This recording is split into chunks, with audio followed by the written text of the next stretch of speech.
여자의 인생이 변화한다는 것은 살아온 자신의 삶을 버리라는 것이 아닙니다. 현재 삶에서 재정비하고 돌아볼 시기가 언제인가를 알아보겠습니다. 여자가 살아가면서 기본적으로 인생이 변화하는 시점은 남자와 같습니다. 성심리가 작용하여 여자에서 여성이 되는 때와 혼자 자신의 행복을 위해 살아가다가 누군가와 함께 가게 되는 때입니다. 그리고 또 다른 변화의 시기가 있습니다. 여자들은 상처가 일반적으로 작용할 때 상처에 의해 힘들었다가 좋아지는 것을 반복합니다.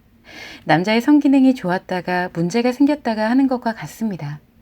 그런데 상처가 제대로 회복되지 못한 채 계속 쌓이게 되고 그로 인해 지나치게 강력해지게 되면 한번 힘들어진 후 회복이 되지를 않습니다. 그러면 굉장한 고통을 느끼게 됩니다. 이때가 여자의 인생의 방식을 바꿀 때입니다.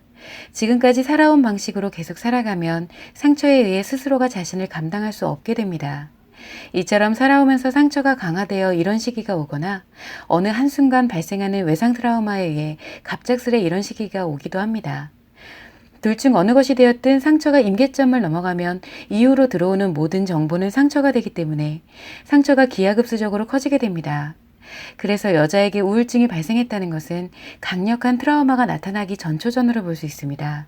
즉, 우울증이 발생했을 때는 여자의 인생을 바꿀 시기가 온 것입니다. 그런데 우울증이 발생하면 여자들은 대체로 그냥 방치를 합니다. 가령 1년째 기침을 하고 있는데도 병원을 가지 않는 것과 같습니다.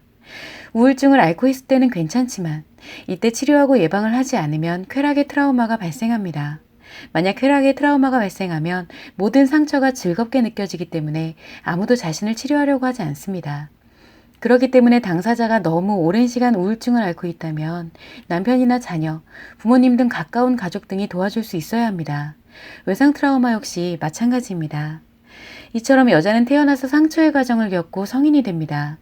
인생을 살아가면서 어떤 아픔이 있었어도 그 역시 자신의 소중한 인생이며 상처를 치료하면 모두 행복의 감정으로 바꿀 수 있습니다.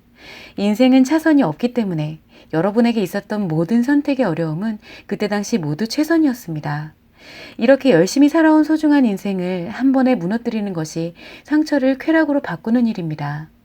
그렇게 되면 자신에게 가장 소중한 아이마저도 쾌락의 수단으로 이용하게 된다는 것을 유념하셔야 합니다.